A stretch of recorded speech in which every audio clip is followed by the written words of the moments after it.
నమస్కారం. ఇంతకుముందు మనం వ్యాజస్థుతి అనేటువంటి అలంకారం గురించి తెలుసుకున్నాం.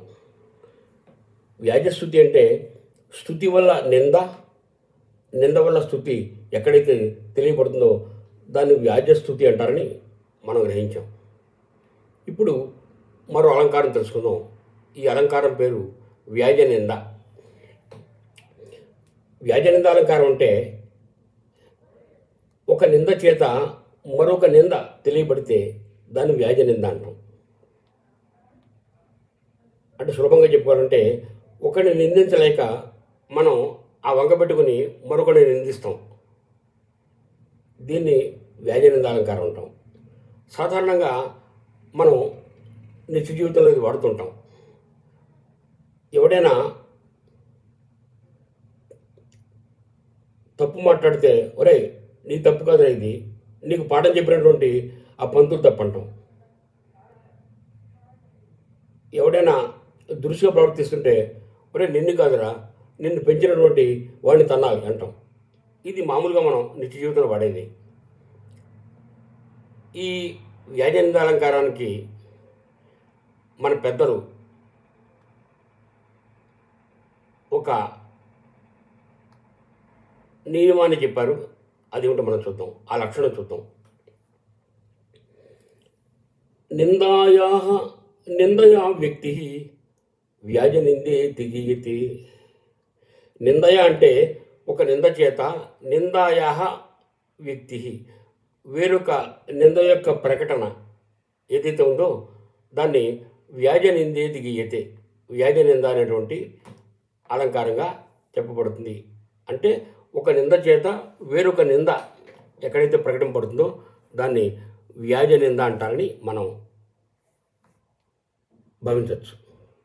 ఉదాహరణ చూడండి. విధి సనింజో ఎస్తే ప్రాక్కు ఏకమేవ ఆరచ్చిర. ఓ బ్రహ్మ, స శివ నింజ, ఆ శివుని నేను నిందిస్తున్నాను.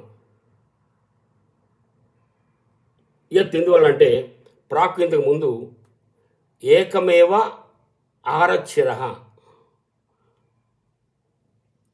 బ్రహ్మ యొక్క ఒక తల మాత్రమే నరికాడు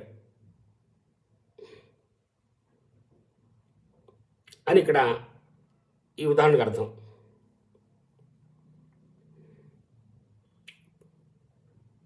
ఓ బ్రహ్మ, నేను ఆ శివుని నిందిస్తున్నాను.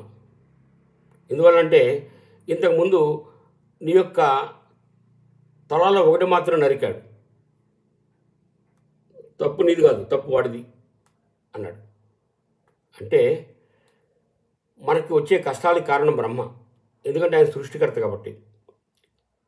ఆ బాధలు భరించలేక, బ్రహ్మను తిట్టలేక, ఆ బ్రహ్మ యొక్క శిరస్సులన్నింటిలో ఒక తల మాత్రమే నరికినటువంటి శివుని తిరుగుతున్నాడు. మొత్తం అన్నీ నరికేసి ఉంటే నువ్వు చచ్చి ఉండేవాడివి, మాకు ఇబ్బంది ఉండేది కాదు అని ఆ మాటలో ఉండేటువంటి అంతరార్థం. కాబట్టి ఇక్కడ శివనింద చేత బ్రహ్మనింద వ్యక్తమైంది కాబట్టి ఇది వ్యాజనింద అలంకారం. బ్రహ్మను తిట్టలేక బ్రహ్మకు బదులు శివుని తిరుగుతున్నాడు అనమాట. ఇది వ్యాజనింద అలంకారానికి ఒక ఉదాహరణ. దీనికి ఇంకో చక్కటి ఉదాహరణ ఉంది. అది ఒకటి చూద్దాం. విధిరేవ విశేష గర్హణీయ కరడత్వం రట కస్తవాపరాధ సహకారతరు చకారయస్తే సహవాసం సరళేన కోకిలేనా.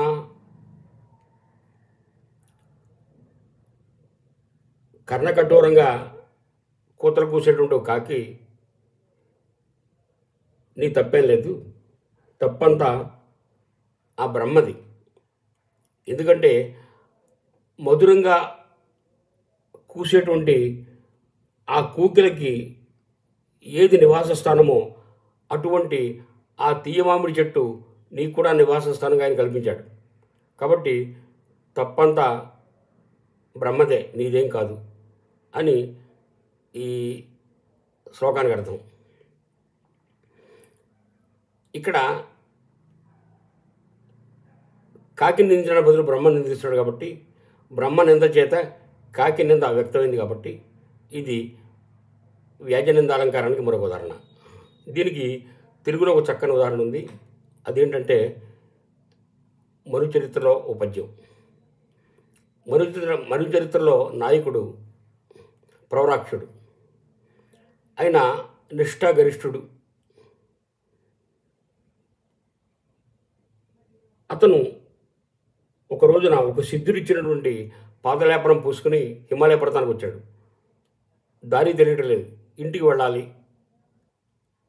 అటు ఇటు తిరుగుతూ ఉండగా అక్కడ వరువుది అనేటువంటి ఒక అప్సరస కనిపిస్తుంది. అతను చాలా అందగాడు. అందువల్ల అతని అందానికి ఆమె మోహితురాలై తనను వరించమని అడుగుతుంది. నేను వివాహితుణ్ణి, బ్రాహ్మణుణ్ణి, నేను వైదిక నిష్ఠాగరిష్ఠుణ్ణి, ఇటువంటి అధర్మమైన పనులు నేను చేయనంటాడు. అప్పుడు ఆవిడ ఎంతో బతిమాలతో ఒప్పుకోడు. ఏమయ్యా, ఓ భావజరూప, ఇటు ఎలప్రాయము వైదిక మార్గనిష్టలను పోగొట్టుకు ఎలా? ఈ వైదిక మార్గనిష్టలతో ఖర్చు పెట్టేందుకు యజ్ఞకోటులను పావనులవుటకుని ఫలము మా కౌగిళ్ళ సుఖించుటే కదా అంటుంది. యజ్ఞాలు యాగాలు చేస్తుంటారు, వాళ్ళంతా దేనికోసం వస్తారు? మా కౌగిట్లో సుఖించడానికి వస్తారు కదా. అటువంటిది నేనే నిన్ను వచ్చి అడుగుతున్నాను, నీకేంటి అభ్యంతరం ఉంటుంది అంటే అతను దాని సమాధానం చెప్తాడు. ఈ పాండిత్యము నీకు తక్క మరి ఎందే కంటిమే కామశాస్త్రోపాధ్యాయులను వచించదవు. మేలోహో త్రయీధర్మములు పాపములు రతిపుణ్యమంచు ఇక ఏలా తర్కములు మోక్షలక్ష్మీ పద్యాగమ సూత్రపంక్తి ఏవో మీ సంప్రదాయార్థములు అంటాడు. ఏమిటి వేదాలేమో పాపమా, ఈ కామక్రీడ పుణ్యమా, ఏమిటి నీ తర్కం, ఇదేనా నీ యొక్క సంస్కారం అని ఆమె నిందించి మాట్లాడతాడు. ఆమె అతను కౌగిలించకపోతే తోసేసి ఆమె శరీరం తాకినందుకు అతను పరిశుద్ధుడై అగ్నిహోత్రాన్ని ప్రార్థించి ఇంటికి చేరుకుంటాడు. ఆ విషయంలో ఉంచండి. ఇక ఆమె చేసిన ప్రయత్నాలన్నీ విఫలమయ్యాయి. విఫలమైనప్పుడు ఆమె ఇంకా ఏమీ అనలేక ఏముంటుందో చూడండి. కట్టడితనమునకు ఇట్లుడిగట్టి మనసు రాయి చేసి కరగవు, మరి నీ పట్టిన విడువవిక నిన్నిట్టననేలా మా అదృష్టములుండను. నువ్వు పట్టిన పట్టు విడవకుండా మాటకి మాట సమాధానం చెబుతూ ఇలా ఉన్నావు, నిన్ను అనడం ఎందుకులే, మా దురదృష్టం అలా ఉంది అని ఆవిడ తన దురదృష్టాన్ని నిందించుకుంది. తన దురదృష్టాన్ని నిందించుకోవడం చేత ఇక్కడ ఆ ప్రవరుని యొక్క నింద గమ్యమానమైంది. కాబట్టి ఇది వ్యాజనింద అలంకారానికి మరొక ఉదాహరణ. పద్యం చూడండి.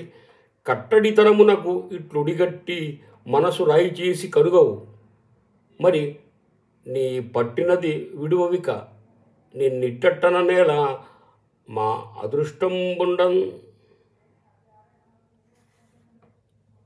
అనే పద్యం దీనికి ఉదాహరణ. ఇక్కడ ఆమె ప్రవరుని నిందించలేక తన దురదృష్టాన్ని నిందించింది కాబట్టి, తన దురదృష్టాన్ని నిందించుకోవడం చేత ప్రవరుని నింద వ్యక్తమైంది కాబట్టి ఇది వ్యాజనింద అలంకారం.